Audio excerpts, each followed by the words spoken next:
குஜராத்தில் இருக்க சின்ன டிஸ்ட்ரிக்டில் இருக்க ஃபார்மர்ஸ் எல்லாரும் சேர்ந்து பிரிட்டிஷ்க்கு எதிராக போராடுறாங்க. எந்த ஒரு வெப்பனையும் வச்சு இல்லை, ஜஸ்ட் பாலை வச்சு. அன்னைக்கு அங்கே இருந்த குஜராத்தில் இருந்த ஃபார்மர்ஸ் நடத்தின ப்ரொட்டஸ்ட்லேருந்து உருவான இந்த ஒரு பிராண்டு தான் இன்றைக்கி ஒரு $1 பில்லியன் பிஸ்னஸாக உருமாறி இருக்குது. கிட்டத்தட்ட 75 வருஷமாக இந்தியோட டைரி இண்டஸ்ட்ரி ரூல் பண்ணிக்கிட்டு இருக்குது இந்த ஒரு பிராண்டு தான்.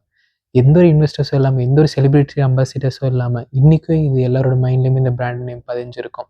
இது ஜஸ்ட் வெறும் ஒரு கம்பெனி இல்லை, பல லட்சம் ஃபார்மர்ஸ் ஒன்றா சேர்ந்து ரன் பண்ணிக்கிட்டு இருக்க ஒரு பிராண்ட் இது Amul. And hello everyone, welcome to our channel. 1940 காலகட்டத்தில் பாம்பேயில் வாழக்கூடிய பிரிட்டிஷ் பல பேர் நோய்வாய்ப்படுறாங்க. இதுக்கு என்ன காரணம் கண்டுபிடிக்க அப்போ இருந்த பிரிட்டிஷ் கவர்மெண்ட் இன்வெஸ்டிகேஷன் கண்டக்ட் பண்ணுறாங்க. அந்த இன்வெஸ்டிகேஷனில் பாம்பேயில் சர்க்குலேட் ஆகிட்டு இந்த பாலை லண்டனில் இருக்க லேபுக்கு டெஸ்டிங் அனுப்புகிறாங்க. அங்கே இருந்த டெஸ்ட் ரிப்போர்ட்டில் எக்ஸாக்டாக இதை மென்ஷன் பண்ணியிருந்தாங்க. The milk of Bombay is more polluted than gutter water of London. அதாவது பாம்பேயில் இருக்கக்கூடிய பால் லண்டனோட கூரைகளில் வடியக்கூடிய வேஸ்ட்டாக ரெயின் வாட்டரோட ரொம்ப பொல்யூட்டடாக இருக்குங்கிற மாதிரி.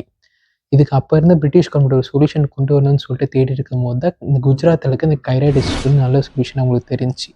ஏன்னா கைரா டிஸ்ட்ரிக்ட் அப்போயே அந்த காலத்திலே நல்ல ஒரு மில்க் ப்ரொடியூசிங் ஹப்பாக இருந்திருக்கு. பட் ஆனால் இதில் இருக்க பெரிய சேலஞ்ச் என்னென்னா, தினமும் கைரா டிஸ்ட்ரிக்ட்லேருந்து பாம்பேக்கு மில்கை ட்ரான்ஸ்ஃபர் பண்ணுறது தான்.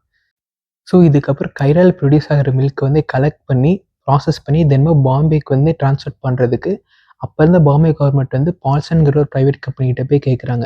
இந்த பால்சன்கிற கம்பெனி கைரா டிஸ்ட்ரிக்டில் உள்ள பட்டர் மேனுஃபேக்சரிங் கம்பெனி. ஸோ பால்சன்மே இதுக்கு ஓகேங்கிற மாதிரி சொல்லிட்டு தினமும் இந்த மாதிரி ட்ரான்ஸ்ஃபர் பண்ண ஆரம்பிக்கிறாங்க. ஸோ இந்த பர்டிகுலர் ஸ்கீம் பாம்பே மில்க் ஸ்கீம்ங்கிற பேரு கீழே ஆப்ரேஷன் பண்ணப்படுது. இந்த பர்டிகுலர் ஸ்கீம் மிகப்பெரிய சக்ஸஸாக மாறுது. பாம்பேயோட மில்க் ஸ்டாண்டர்டு இம்ப்ரூவ் ஆகுது, கவர்மெண்ட்டுக்கு அது சொல்யூஷன் கொடுத்த மாதிரி ஆகுது. அதே சமயம் பால்சன் நல்லா ப்ராஃபிட் மேக் பண்ண ஆரம்பிச்சிட்டாங்க. இது ஒரு கட்டத்தில் எப்படி மாறுதுன்னா, ஃபார்மர்ஸ் பால் விற்கணும்னா பால்சன் கிட்ட மட்டும் தான் விற்கணுங்கிற மாதிரி மாறுது. ஸோ இதனால பால்சன் ஃபிக்ஸ் பண்ணுறதா ரேட்டு. பால்சனுமே கம்மி ரேட்டுக்கு ஃபார்மர்ஸ் கிட்ட வாங்கி சோர்ஸ் பண்ண ஆரம்பிக்கிறாங்க. ஸோ இது ஃபார்மர்ஸுக்கு மிகப்பெரிய ஒரு டிஸ்அட்வான்டேஜாக மாறுது. ஸோ இதுக்கு ஒரு சொல்யூஷன் கொண்டு வரணும்னு சொல்லிட்டு அப்போ இருந்த ஃபார்மர்ஸ் சர்தார் வல்லபாய் பட்டேல் கிட்ட போய் இந்த பிரச்சனையை சொல்கிறாங்க. ஸோ சர்தார் வல்லபாய் பட்டேல் அங்கே இருந்த ஃபார்மர்ஸ் எல்லாருக்கிட்டே போய் ஒரு கோஆப்ரேட்டிவ் மாதிரி ஆரம்பிக்க சொல்கிறாரு, ஒரு கூட்டுறவு சங்கம் மாதிரி. இதை ஆரம்பிக்கிறதுக்கு திரிபுவன்தாஸ் பட்டேல் கிட்ட போய் சர்தார் வல்லபாய் பட்டேல் சொல்கிறார். திரிபுவன்தாஸ் பட்டேல் அப்போ இருந்த கைரா டிஸ்ட்ரிக்டோட சேர்மன், அது மட்டும் இல்லாமல் காங்கிரஸ் பார்ட்டியோட ஆக்டிவ் மெம்பர். ஸோ இதுக்கப்புறம் பால்சன் இந்த ப்ரைவேட் கம்பெனி இந்த கோஆப்ரேட்டிவ் கிட்ட தான் பால் வாங்கி பாம்பேக்கு சப்ளை பண்ணுற மாதிரி இருக்கும். ஸோ இதுக்கப்புறம் கோஆப்ரேட்டிவ் தான் ரேட் ஃபிக்ஸ் பண்ணுங்கிற முடிவு எடுத்து ஆரம்பிக்கிறாங்க.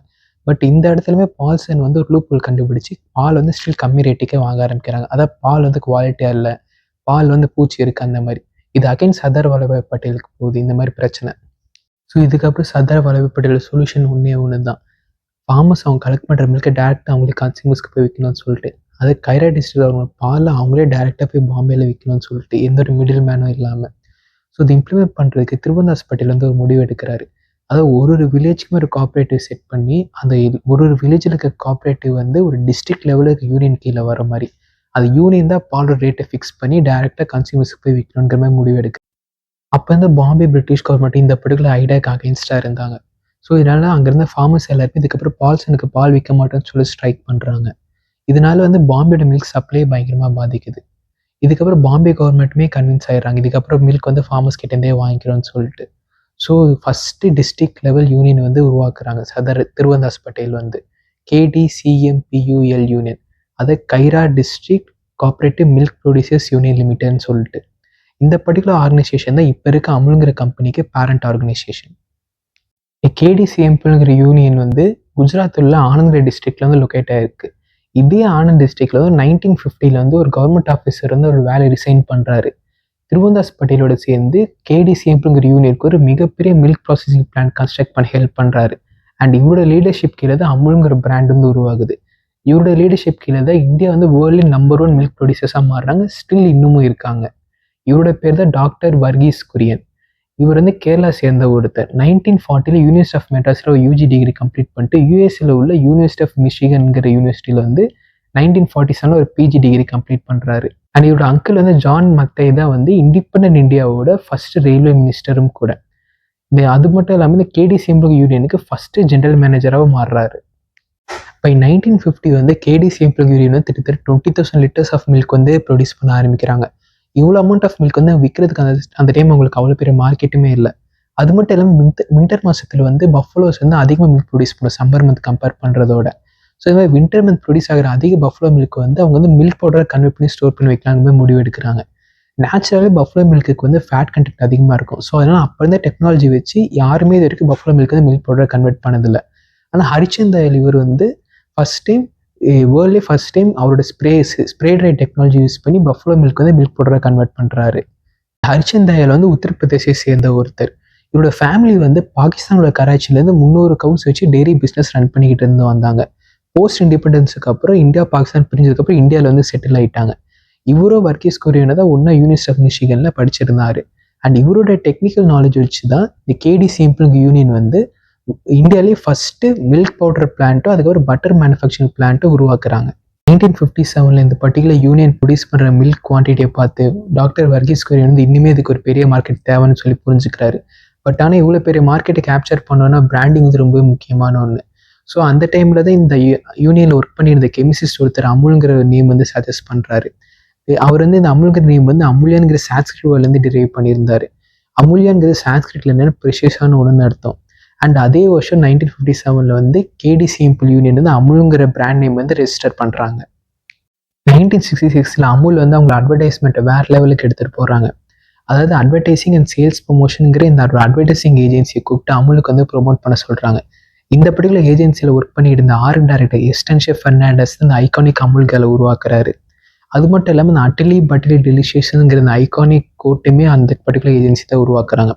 இவங்களோட அட்வர்டைஸ்மெண்ட் ரொம்ப சிம்பிள் ஆனால் பயங்கர சக்ஸஸான ஒன்று. அதாவது அப்போ நடக்கிற அந்த கரண்ட் அஃபேர்ஸை வந்து இண்டிகேட் பண்ணி அமுல்கள் வந்து ஃபனியாக கோட் பண்ணுற மாதிரி இருக்கும். அதாவது இந்தியாவில் G20 மீட் நடந்துச்சுன்னா அந்த G20 மீட் இண்டிகேட் பண்ணுற மாதிரி அமுல்கள் வந்து கோட் பண்ணுற மாதிரி இருக்கும். அதே இது இந்தியாவில் எல்லாம் வேக்சினேஷன் போட்டு இருந்தப்போ அந்த வேக்சினேஷனை இண்டிகேட் பண்ணி அமுல்கள் வந்து கோட் பண்ணுற மாதிரி இருக்கும். அண்ட் இந்த பர்டிகுலர் அட்வர்டைஸ்மெண்ட் வந்து கின்னஸ் ரெக்கார்டுமே படிச்சிருக்கு, லாங்கஸ்ட் ரன்னிங் அட்வர்டைஸ்மெண்ட் கேம்பெயின் சொல்லிட்டு. அமுல் இருந்து நேஷனல் பிராண்டாக இருந்தாலுமே அமுலோட சக்ஸஸ் பண்ணிட்டு தான் அவங்களோட பிஸ்னஸ் மாடல் தான். அதாவது ஃபார்மர்ஸ் ப்ரொடியூஸ் பண்ண இந்த ரா மெட்டீரியல் அந்த மில்க் இதை வந்து வில்லேஜ் லெவல் கோஆப்ரேட்டிவில் போய் தருவாங்க. இந்த வில்லேஜ் லெவல் கோஆப்ரேட்டிவ் வந்து டிஸ்ட்ரிக்ட் லெவல் கோஆப்ரேட்டிவ்க்கு பாஸ் பண்ணுவாங்க. இந்த டிஸ்ட்ரிக்ட் லெவலுக்கு கோஆப்ரேட்டிவ் தான் வந்து பால் வந்து ப்ராடக்ட்ஸாக மாற்றுவாங்க.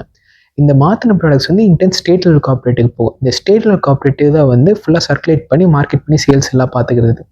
இந்த ஸ்டேட் லெவல் கோஆப்ரேட்டிவ் வந்து அதுலேருந்து ஒரு ரெவன்யூ வந்து டிஸ்ட்ரிக்ட் லெவல் கோஆப்ரேட்டிவ்க்கு தருவாங்க. டிஸ்ட்ரிக்ட் லெவலில் மறுபடியும் வில்லேஜ் லெவலுக்கு போகும். வில்லேஜ் லெவலில் மறுபடியும் ஃபார்ம்ஸ்க்கு டிஸ்ட்ரிபியூட் பண்ணுற மாதிரி செட் பண்ணியிருந்தாங்க. அது பேசிக்கலாக பார்த்தீங்கன்னா ஃபார்மர்ஸ் எல்லாரும் ஒன்றா சேர்ந்து இது ரன் பண்ணுற மாதிரி செட் பண்ணியிருந்தாங்க. அது மட்டும் இல்லாமல் இந்த கோஆப்ரேட்டிவ்ஸ் எல்லாமே வந்து ஃபார்ம்ஸோட பேசிக் நீடாக ஹெல்த் கேர் ஃபெசிலிட்டிஸ், அவங்க வச்சிருக்க அனிமல்ஸ்க்கு வெட்டினரி சர்வீஸுமே ப்ரொவைட் பண்ண ஆரம்பித்தாங்க. ஸோ இது இன்னுமே ஃபார்மர்ஸுக்கோ கோஆப்ரேட்டிவ் ரிலேஷன் இன்னுமே ஸ்ட்ராங் பண்ணிச்சு. இது அம்மளோட சக்ஸஸை பார்த்து டாக்டர் வர்கீஸ் குரியன் வந்து அம்மோட பிஸ்னஸ் மாடலை வந்து ஆல் ஓவர் இந்தியா ரெப்ளிகேட் பண்ணணும்னு நினைக்கிறாரு. ஸோ அதனால நேஷனல் டெவலப்மெண்ட் டைரி போர்டுங்கிற ஒரு கவர்மெண்ட் ஆர்கனைசேஷன் ஃபார்ம் பண்ணுறாங்க. இந்த பர்டிகுலர் போர்டோட மெயின் கோல் என்னன்னா மில்க் ப்ரொடக்ஷனில் வந்து இந்தியா வந்து செல்ஃப் சஸ்டெயினாக மாற்றுறது. அது மட்டும் இல்லாமல் இந்த டைரி ஃபார்மர்ஸை டேரக்டாக கன்சியூமர்ஸோட லிங்க் பண்ணுறது, எந்தோட மிடில் மேனும் இல்லாமல். ஸோ இதை அச்சீவ் பண்ணுறதுக்கு வந்து NDDBங்கிற போர்டு வந்து ஆப்ரேஷன் ஃப்ளட்டுங்கிற ஒரு ஆப்ரேஷன் கண்டக்ட் பண்ணுறாங்க. இதுதான் உலகத்திலே மிகப்பெரிய டைரி டெவலப்மெண்ட் ப்ரோக்ராம். ஸோ இந்த ஆப்ரேஷன் ஃப்ளட் வந்து 3 ஃபேஸாக கண்டக்ட் பண்ணுறாங்க. ஃபேஸ் 1, ஃபேஸ் 2, ஃபேஸ் 3ன்னு சொல்லிட்டு. இந்த ஃபேஸ் 1 வந்து 1970 ஜூலையில் ஆரம்பிக்கிறாங்க. இந்த ஃபேஸ் 1ல் வந்து அவங்க என்ன பண்ணுறாங்கன்னா ஆல்ரெடி எக்ஸிஸ்டிங்காக ஆப்ரேஷனலாக இருக்க 18 மில்க் ஷெட்ஸ் வந்து இந்தியாவோட மேஜர் 4 சிட்டிஸோட கனெக்ட் பண்ணுறாங்க.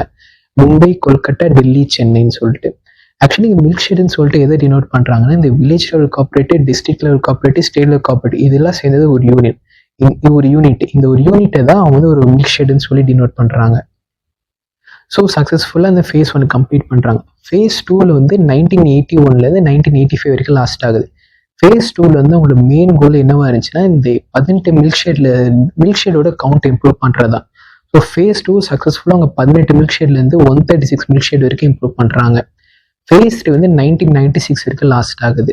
இந்த ஃபேஸ் 3ல் அவங்க இம்ப்ரூவ் பண்ணி வச்சிருக்க கவுண்டை இன்க்ரீஸ் பண்ணி வச்சிருக்க மில்க் ஷெட்டோட இன்ஃப்ராஸ்ட்ரக்சர் டெவலப் பண்ணுறதுல ஃபோக்கஸ் பண்ணுறாங்க மெயினாக. அது மட்டும் இல்லாமல் R&Dல அதிகமாக இன்வெஸ்ட் பண்ணுறாங்க. ஃபேஸ் 3யோட எண்டில் கிட்டத்தட்ட 173 ஆப்ரேஷனல் மில்க் ஷெட்ஸ் வந்து உருவாக்குறாங்க. ஸோ இந்த ஆப்ரேஷன் ஃப்ளட் எந்த அளவுக்கு சக்ஸஸ்ஃபுல்லாக 1998ல் world number 1 milk producing nation India மாறுது. அது மட்டும் இல்லாமல் ஸ்டில் இன்னுமே இந்தியா தான் வேர்ல்டு நம்பர் 1 மில்க் ப்ரொடியூசிங் நேஷனாக இருக்குது. இந்தியாவோட டைரி இண்டஸ்ட்ரி மட்டும் 5% ஆஃப் நேஷனல் எக்கனாமிக்கு கான்ட்ரிபியூட் பண்ணுது. ஸோ அமுல் வெறும் ஜஸ்ட் ஒரு சக்ஸஸ்ஃபுல் கம்பெனி ஸ்டோரி இல்லை, எப்படி காமன் பீப்புளில் காமன் பர்பஸ்க்கு ஒன்று சேர்ந்து அது நேஷனல் க்ரோத்துக்கு எப்படி ஹெல்ப்ஃபுல்லாக இருக்குன்றதுக்கு ஒரு எக்ஸாம்பிள் அது. இந்த இன்ஃபர்மேஷன் உங்களுக்கு பிடிச்சதா மறக்காம லைக் அண்ட் சப்ஸ்கிரைப் பண்ணிடுங்க. உங்கள் தாட்ஸை கமெண்ட்டில் ஷேர் பண்ணுங்கள். தேங்க்யூ.